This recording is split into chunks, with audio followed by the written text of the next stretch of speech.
husband's side of the house real quick, but I wanted to share something, a post that I saw on Instagram this morning, and it really reminded me of like my season that I am now in. And so what's her name? Tori Masters, I'm pretty sure that's her name. But anyway, so she talks about how, you know, we're praying and desiring for one season, or like for our promise, right? Say for instance, you're praying and believing God for a new house, right? You're praying and believing God for a new apartment or a new car.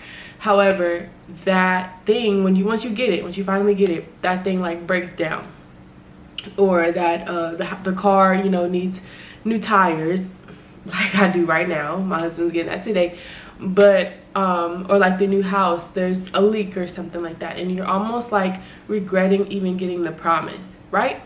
And so she talks about that, and she warned against that, and how, you know, we have to learn to steward it well, that season well, and to manage it well. And it reminded me of my season now and my perspective shift on how God had to really work on me concerning my perspective. So I think I've talked about this too on here as well, but before Zelle, prior to Zelle, I was working corporate. I was making over 6 figures. I had bought my car in 2020 when I right after I graduated and moved to DC, bought my car. Then in 2021, I got my condo. So life was just really good. And then, you know, I got raises and raises. And then even y'all heard in my book too, after God told me to leave one job, he blessed me with another job, literally. That's when I was making over 6 figures. So I say all that to say, like, that was my life, right? Like, that's what I was prior to Zelle. And I mean, I had all the time in the world with my friends. I would go out with them all the time. We'd hang out all the time. I mean, we were just having girl times, even some of our guy friends and stuff. But like every weekend, it was my house or another friend's house, like a rooftop in DC or something like that. So yet in those moments, I really, really, really desired marriage, right? Like I really desired marriage, my spouse, unity. I was praying for my husband, you know, like it wasn't perfect. Life wasn't perfect then. I was, you know, and God had gave me a promise about my spouse. So I was still praying and contending for whoever this person was. Still working, you know, my job. Again, it was work from home. I had never worked in an office until I was with Zill's parents for a bit, but that was it. Like I never worked in an office. God blessed me in that season. And then when I got Zelle, literally a month, probably a month or less than a month before he pursued me, I got laid off from my job. Okay. And actually the day I got laid off is the day that a prophet had prophesied my well over 6-figure budget that I was going to make. And I was like, okay, Lord, like, thank you so much, Jesus. This is beautiful. This is awesome. Right. And I was thanking the Lord for that. And then literally hours later, I got laid off. Me and a few others got laid off. Then a month later, my husband pursues me, right? Obviously boyfriend at the time, but he pursues me. So I'm thinking in that season, surely it's not gonna be this long, you know, I'm not gonna be unemployed or anything like that for this long. Like, no. And by God's grace, I've never had a job, a hard time finding a job. Like, that's never been my story. That's never been my outcome. That's never been anything of mine. Even in fact, in 2020, our AC just kicked on if you heard that. But even in 2020, I had 5 job offers in the middle of the pandemic, and I was telling jobs no, sorry, can't, you know. Even throughout my adulthood, I had so many job offers and was still telling jobs no. So why this pause that was longer than expected? I had no idea. But at the time, I didn't think it would be that long. I thought it'd be okay, surely next week I'm gonna get a job, because that's how quickly jobs would come to me, like, for real. However, I did not realize that it was a new season that God was ushering me into. Again, this is my story, this is my testimony. But God was ushering me into a new season of my answered prayer. So I didn't realize my answered prayer came with no corporate. Like, my mind was like still, you know, oh no, it's going to be a really quick time for me, I'm going to get a job really, really quickly. You know, I still had that thought and I still had that mindset. And it wasn't until I'll probably say late last year or early this year when I finally let go of my own will and desires, and I let God take over whatever he wanted to do in my life, which is entrepreneurship. I received my yes, I received the promise. Now things shifted in my life. I received the promise and I'm no longer who I used to be. I no longer have the certain things, what I would call certain accesses perhaps, that I have in this season. And that's not, again, not to say that I don't have access in this season as well. It just looks different. And what I had to do was grieve that old season, even the thought of, you know, all that stuff happening, and embrace my new where God has me. Because I was high level corporate, I was high level solutionist, I was senior contractor, okay, senior level. And you know, I had clients galore, you know, I was just booming in that. And another desire, what I would tell God anyway, is that I want to learn how to be a wife, right? Like I knew I could not take corporate Kaylin into a marriage. I knew I couldn't, because if I'm a senior contractor in government, right, government contracting, and I'm a senior contractor in that field, I'm not going to be a senior contractor in my marriage, right? I have to be submissive. I can't lead or be as dominant as I would in a marriage. I have to be biblically submissive to my husband. So that was a thing. Another thing too, my independence was really tied into my my job and my title and all that stuff. Again, like I said, this is just for me. This is what I had to go through, what I had to endure. Other people's processes look so different than mine, and that's okay. Like I love that for them. I also love my process for me because I needed it. It was something that I needed. And it slowed me down a lot, because if you're also new in previous seasons, I was never slowed down. Like I never slowed down at all. Like I was in my house just to sleep. Even in college, I was just in my house to sleep, and that's it, right? Like I was out having fun, living life, exploring, enjoying things, and still obviously desired marriage and things like that, but I was living really good. But now I have a new mindset that's like, okay, I've lived in that season, and that was, you know, that was really good for a season, but this is also really good now.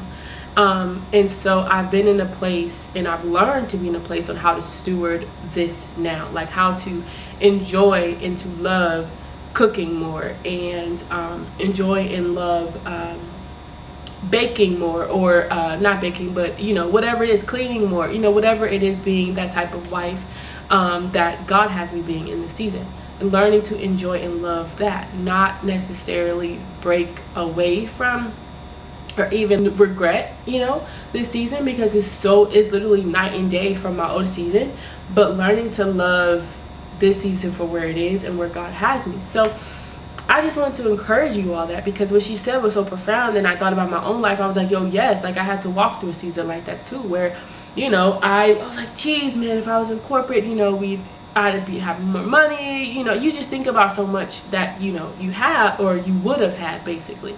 And then the enemy also could play in your mind too, but you say, no, like I am where God has me to be, and if it does not look like how it used to look, that's a good thing.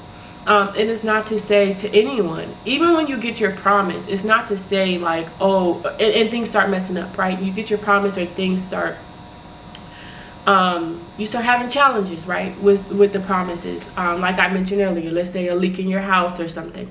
That doesn't mean God, you know, missed out on the promise or giving it to you. His word still stands true, you know. You just have to learn how to manage in this new season. You have to learn what the new challenge is representing. What is it bringing out of you? What is it changing in you, right? What are you bringing out of the environment that God has called you in? Like you just can't, you know, regret just because you're in your promised land, you know, the milk and honey or whatever it is, or you're going there, whatever. You just can't regret that season. And so I don't get too much into detail with that in my book, obviously, because this part is still my story, and this part is still being written. Obviously, just because I just got married. But I do want to challenge those who, because my book is about transitions and it's a lot about the wait, pay close attention to your thoughts, your mindset, and your focus on when you are waiting and what you are waiting for. Even concerning transitions, it's so easy to hate your wait so much that you decide to look back, that you decide to go back to the old thing, that you decide to focus on the things that God told you not to focus on. It's so easy to get distracted in your wait. And that's where you have to push forward. You have to push forward. You have to look at what God is doing, a new thing. You have to continuously renew your mind, even practically speaking. Some of the old things that you used to do, you now have to do some new things. Example, old season, I was not working out as much. I was eating a lot, but I was not working out as much. This new season, I am heavily in the gym, okay? Heavily in the gym. And so not only did I see this season as a new season spiritually, but practically speaking, I said, I'm going to have some new things coming up. Even concerning some friendships that, were let go or whatever it is. So if you have to do the practical things, do the practical things as well. Usually you will have to, but yeah, I would just challenge anyone who's in a transition period to not focus so much on the past, or even so hyper fixated on the hurt of where you are.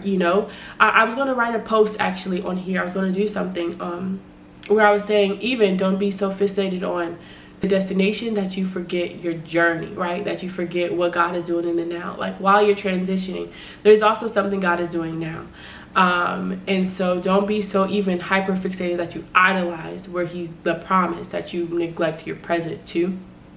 Vice versa, do not idolize your past so much, even if your past was good. Like, I had really fun moments. I tell everyone all the time, I was just talking to a friend the other day, that 2018 to 2020 time period was one of my favorite time periods, because I had all my girls in Raleigh, okay?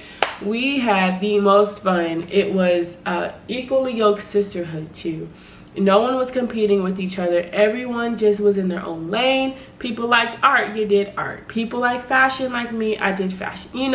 Other people like coffee and they want to be like have their own, coffee shop one day. That's fine. So I would strongly encourage to anyone who is in the transition period. I say all that to say, I still cannot idolize that season. None of us can idolize, none of my friends and I can idolize that season. Though it was easily one of the best sisterhoods of our lives, the best sisterhood of our lives, that we met each other and life was just amazing. It wasn't perfect, it was amazing. But I would neglect the new things that are coming. I would neglect the new seasons that I would have. I would neglect the new learning and the maturity level if my mind stayed there. If I just moved, from Raleigh to North Carolina, but my mind was still focused on those seasons, one, that's doing a disservice to God, because he said, behold, I'm doing a new thing. He even told me in 2019 that he's transitioned me out of Raleigh, and I felt that thing spiritually. So if I were to stay there mentally, I'm also not honoring my father and saying, I don't trust you to do a new thing. I don't trust you to birth out this new thing. Or even, I don't trust you to, like the mantle or all the other stuff that you're putting on my life. I don't trust you, So I would highly, that's alarming to me. It would be super alarming for me to just stay there stuck in that mindset when there's so much new.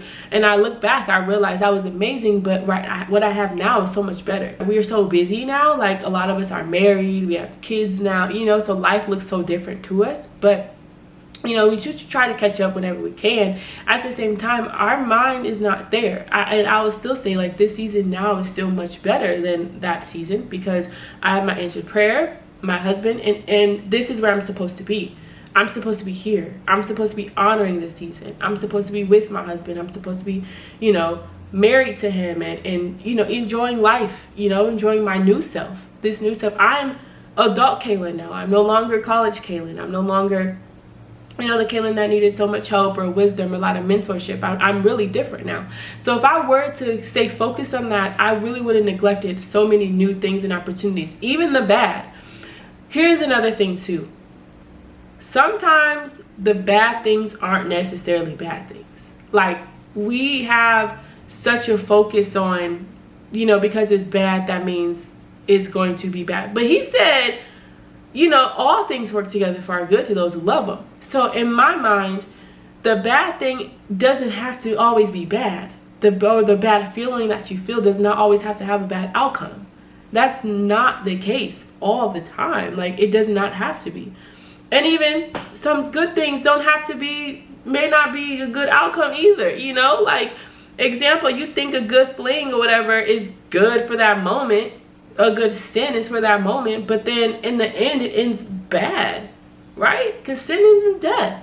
So a lot of times our mindset and what we think is bad is actually growing pains. It's actually a learning curve. It's actually what God has called us to do. It's actually what a new season that we're walking into. We're meeting our new selves, you know? Not a lot of bad things are actually bad. So I would get that out your mind. Replace your perspective. If this is you, replace your perspective with, you know, sometimes a bad season or bad moment could be a learning thing. It could be, what is God teaching me in this moment? What am I learning, right? How am I growing? How am I being transformed? I wanted to encourage my audience with that as well, because it's really a thing where we could be so focused on the of how bad, you know, after we get our promise, or even while we're in the transition, how bad it feels, right? Or something messes up. Oh my gosh, I have to focus on this now.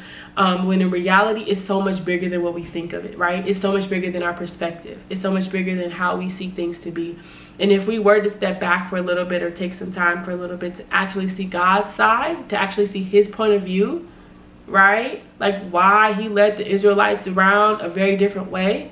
If we were to see that perspective, we'd be so thankful. We'd be so happy. We'd be rejoicing, because God sees a different way, even if we in our minds don't see that, don't believe it, or whatever it is.